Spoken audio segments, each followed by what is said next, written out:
बोलिए लक्ष्मी नारायण भगवान की जय। एकादशी महात्म की जय। ओम श्रीमन्नारायण नारायण नारायण श्रीमन्नारायण नारायण नारायण भजमन नारायण नारायण नारायण भजमन नारायण नारायण नारायण भजमन नारायण नारायण नारायण। भक्तजनों, आज एकादशी का पावन और पुण्य दिन है।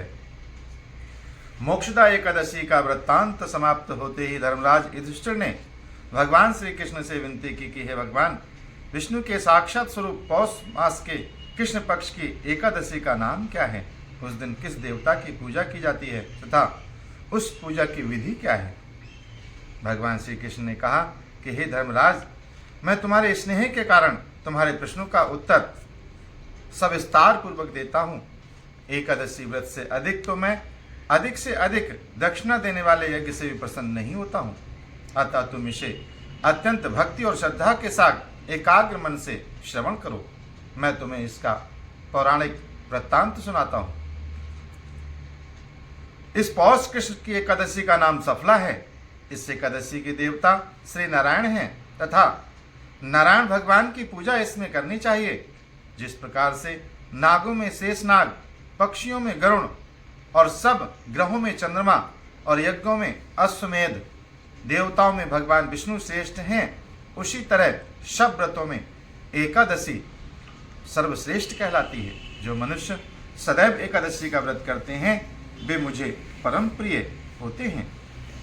अब इस व्रत की विधि ध्यान पूर्वक सुनो। मेरी पूजा के हेतु ऋतुफल के अनुकूल फल फूल, नारियल, नींबू, अनार, सुपारी आदि मेरे को अर्पण करें। धूप दीप नैवेद्य आदि से मेरी षोडशोपचार से पूजा करें। रात्रि को जागरण करें। इस एकादशी के व्रत के समान यज्ञ, तीर्थ, दान, तप तथा और कोई दूसरा व्रत नहीं है। 5000 वर्ष तप करने से जो फल प्राप्त होता है उससे भी अधिक सफला एकादशी का व्रत करने से पुण्य प्राप्त होता है। इसकी कथा है, चंपावती नगरी में एक महेशमान नाम का प्रतापी राजा राज्य किया करता था। उसके 4 पुत्र थे। उन सब में लुम्पक नामक बड़ा पुत्र महाप्रतापी तथा वह पापी सदा परस्त्री, वैश्यागमन और दूसरे बुरे कामों में अपने पिता का धन नष्ट किया करता था। वह देवताओं, ब्राह्मणों और वैष्णवों का निंदक था। जब राजा को अपने बड़े पुत्र के इन कुकर्मों का पता चला तो उसने उसे अपने राज्य से निकाल दिया। तब वह विचारने लगा कि अब वह कहाँ जाए और क्या करे। अंत में उसने चोरी कर्म करने का निश्चय किया। वह दिन भर वन में रहता और रात्रि को अपने पिता की नगरी में चोरी किया करता था। वह प्रजा को नाना प्रकार से तंग करने लगा और मारने लगा। उसके कुकर्म दिन प्रतिदिन बढ़ते गए। वह वन में पशुओं आदि को मारकर खा जाता। राज्य कर्मचारी उसको इन कुकर्मों के कारण पकड़कर राजा के डर के मारे उसके पास नहीं लाते थे और न ही राजा को बताते थे तथा छोड़ दिया करते। वन में एक अत्यंत प्राचीन पीपल का वृक्ष था। लोग उसकी भगवान के समान पूजा किया करते थे। उसी वृक्ष के नीचे वह महाप्रतापी लुम्पक रहा करता था। इस वन को लोग देवताओं का क्रीड़ा स्थल मानते थे। पौष के कृष्ण पक्ष की दशमी के दिन वह वस्त्रहीन होने के कारण शीत के मारे समस्त रात्रि सो न सका तथा मूर्छित हो गया। उसके हाथ पैर अकड़ गए और सूर्योदय होने पर भी उसकी मूर्छा नहीं खुली। दूसरे दिन सफला एकादशी का दिन था।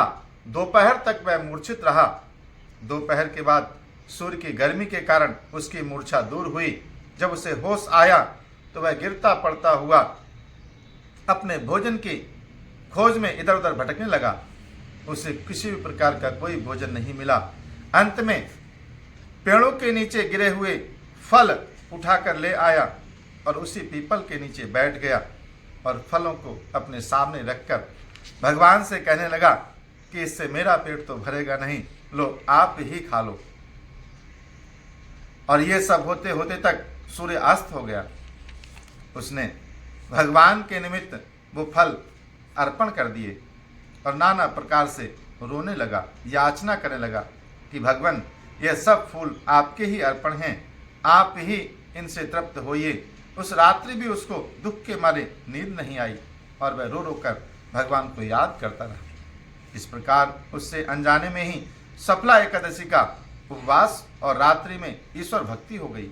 इस उपवास तथा जागरण से भगवान अत्यंत प्रसन्न हुए और उसके सब पाप नष्ट हो गए।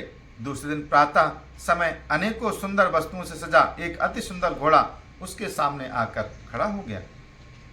उसी समय आकाशवाणी हुई कि हे राजपुत्र, भगवान नारायण की कृपा से तेरे समस्त पाप नष्ट हो गए हैं। अब तू अपने पिता के पास जाकर राज्य प्राप्त कर। लुम्पक ने जब ऐसी आकाशवाणी सुनी तो वह अत्यंत प्रसन्न हुआ और भगवान से कहा कि हे भगवान, आपकी सदा जय जयकार हो। कहते हुए उसने घोड़े की पीठ पर रखा हुआ भोजन प्राप्त किया और जो वस्त्र और आभूषण रखे थे सब पहने और भोजन करने के उपरांत अपने पिता के नगर को गया और अपने पिता को सारी कथा सुना दी। राजा बड़ा प्रसन्न हुआ और अपना सारा राज्यपाठ उसने अपने पुत्र को सौंप दिया। अब लुम्पक शास्त्रानुसार राज्य करने लगा। उसके राज्य में स्त्री पुत्र आदि भी सभी नारायण के भक्त थे। वृद्धावस्था आने पर राजा जो है वन में चले गए। अब स्वतंत्रता